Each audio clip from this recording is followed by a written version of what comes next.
I really don't know what Christmas is all about.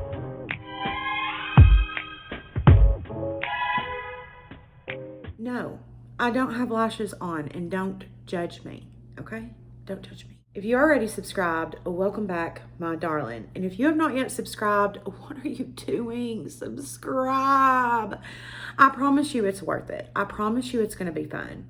I promise you won't regret it. You all talked me into it. Let me get some lashes on because I can feel you guys judging me. Let me get some lashes on. Okay, there. Are you happy now? Gosh, I can feel you all judging me. But I hope you guys love the Christmas backdrop that I made for you guys. Yes, I made this myself. This is literal wrapping paper with some Christmas bows that I had, an extra stocking. I do want to get some twinkly lights, but this is just a bow that you can literally get at Walmart with some ribbon behind it. I think it's super cute. I wanted to do something, and since there's just like a basic ass wall behind me, I thought it would be fun to do something a little extra behind me for Christmas. But yeah, I am gonna get me some twinkly lights, but the secret emoji for the Christmas giveaway is on the screen now. And the video that I am doing today is a story time that I always wanted to tell you guys. I wanted to wait until around Thanksgiving to tell you guys, but I wanted it to be before Thanksgiving. But let's go ahead and get into it. So this wasn't my first boyfriend, but it was my second boyfriend. So when it came time to meet the parents, it just so happened to be around the holidays. And we were young, and so of course he wanted me to come to Thanksgiving. Due to an issue he had, he wasn't able to come to my Thanksgiving. A little bit of a side note, the town where he was from is a huge touristy town. It's Sevierville here in Tennessee is where he was from, and that is just a chaotic town. Like super busy, and especially on Thanksgiving there was so much traffic. It took me around, like I said, around 30-45 minutes to get to him. I get there, I'm super nervous. When I went to Thanksgiving with my first boyfriend, I had already knew his parents for a while, and I loved my first boyfriend's mom. I still do. So it wasn't anything to be nervous about. But going to my second boyfriend's Thanksgiving was a totally different story. And his family was super religious. And I mean and they weren't the same religion as myself. I was super nervous about that. Were they gonna like me because I wasn't the same religion as him? All of these thoughts are running through my head as I'm driving up there. I was about to turn 18 years old. So I was still super young. I shouldn't have went, basically. I was just in my head. I get there and I remember specifically sitting in my car and thinking, do I even go in? That's how nervous I was. We're gonna call the guy that I was talking to, we're gonna call him Zach. So Zach comes out to my car and he can clearly see that something's wrong. He knows that I've been sitting out in the driveway for probably around 5 minutes before Zach walks out. And so Zach walks out to my car and he's like, what's going on? And I said, I'm just really nervous. There's a lot of expectations and I'm afraid that I'm not, going to meet their expectations. I'm afraid I'm not going to be good enough. And he's like, no, don't think that way. It's fine. It's fine. So I go inside very hesitantly. And another thing that I should say is his family's beliefs were that a woman's place is in the kitchen. And you get married, you have babies, you stay at home. You don't go out and work, nothing like that. And I knew this. I knew this. Like I said, you guys, I'm trying to impress and I'm also young. Had this happened now, I would have known it wouldn't have worked. But at this time, I was just so eager to move on from my first love. I didn't care. And so I remember going to the kitchen because that's literally where every single female was in this house. Aside from the kids in the house, every single female in the house was in the kitchen. So I go to the kitchen. I'm kind of I remember standing there like really awkwardly at first, like not really knowing like what do I do with my hands type shit. Like I didn't know what to do. Okay.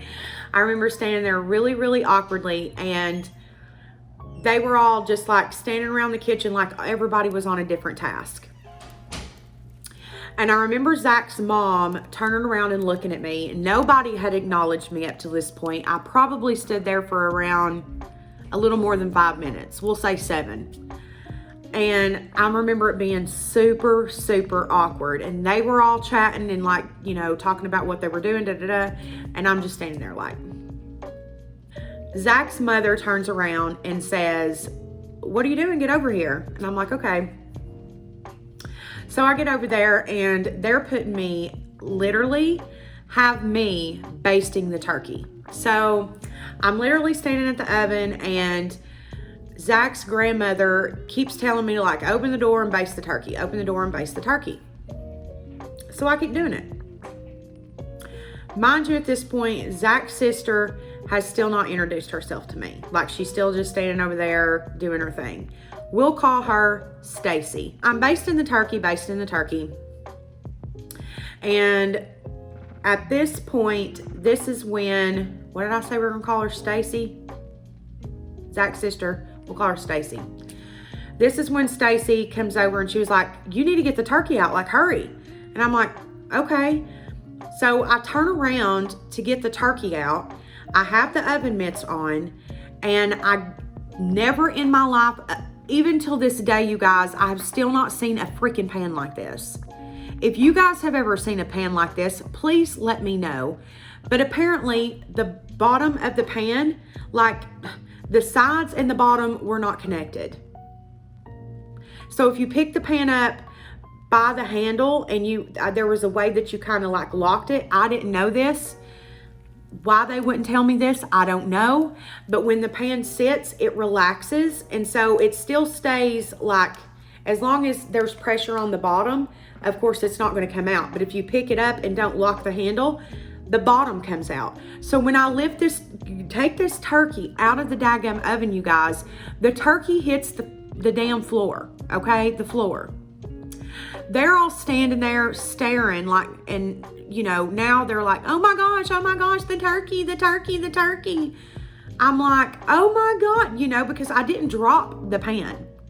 I'm still holding the, you know, outside edges and handle to the pan, like in my hands, like I'm still holding it. The bottom literally came out. So at that point, the grandmother gets on to Stacy and is like, why didn't you tell her to lock the handles? And she said, well, I thought she'd know that. I was like, no, like my mom always uses an aluminum pan. Like, I don't even know what kind of pan this is. You know, the heat of the moment, I've dropped the turkey. I'm all worked up trying to impress these people. I start crying. This is a moment in my life that I will never forget. I remember Zach's mother walking up to me, looking me dead in the eye, and saying, if you're gonna wife my son, you need to do better than this. I was like, Excuse me, bitch. come again? Like, you all didn't tell me that this was like some weird, you know, parallel universe pan that I had to lock the damn handle. Don't you think that that would be some, you know, information to give someone who's about to pull out the damn turkey who wasn't here when you all put the turkey in the damn pan? Side note, y'all, they thought women were like raised and trained to be the perfect wife. That's very important here. And you all asked me to get the turkey out. The one bitch that wasn't here when the turkey went in the oven. But okay. So I'm crying. I end up going to the restroom. Hear a knock at the door. I think it's Zach. I open the door. It's Stacy, Zach's sister. I open the door and I'm like, oh, okay, thinking she needs to go to the bathroom. So I step out. She's like, no, I came in here to talk to you. I'm like, okay. She's like, you need to go in there and apologize. You know, if you plan on marrying my brother, if you plan on this and that, you need to make nice. And basically tells me, you know, that this is our place and that, you know, her mother and grandmother would be great teachers to teach me how to be the perfect wife, etc., etc. I was so upset, you guys. I was so upset. I ended up taking Zach out on the porch, telling him how upset I was, explaining everything that happened, and just said, you know, I really just want to leave. Like, I'm so uncomfortable. I want to leave. He begs me to stay, said that it would be really bad if I left, so I stayed. The entire dinner, no one speaks to me. No one says a word to me. Matter of fact, the women didn't really get spoken to. It was so bizarre. And you guys, I have so many story times with Zach because I ended up marrying Zach. I ended up marrying into this family. And you guys, oh my goodness, like the stories that I have with this family is really, really out there. And you guys, I have nothing against people who are religious, Christians, etc. But I am planning on telling some more stories with this family because, man, oh man, like, man. Also, on this Thanksgiving, this is also when his mother, because my mom does hair. So I was talking to Stacy, the sister, about, I was showing her a picture on my phone of a haircut that I was wanting. The mother looks at me and says, Oh, you don't cut your hair if you're going to be with my son. and like in front of everybody, and I'm like, I literally almost laughed because I thought she was joking. And then looking around at everybody else's faces, no, she wasn't joking, by the way. No. And later that night, Zach literally sent me a text message and said, please don't cut your hair because my mom will be pissed. And like, Zach was such a good, great person.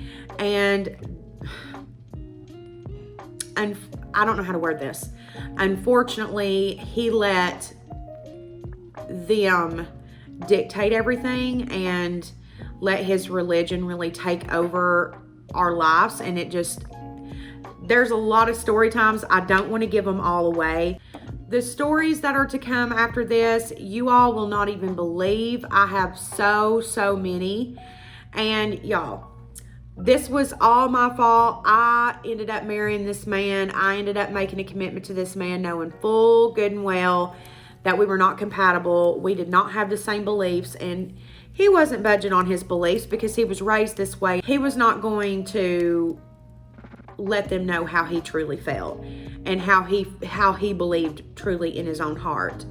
And guys, we had so many conversations about this, and I have some mind-blowing stories to come. So I'm going to tell you guys a few more stories coming up in the next few days, just about this relationship and different things that happened. I also do have a makeup video coming up. We have a product that I am going to review.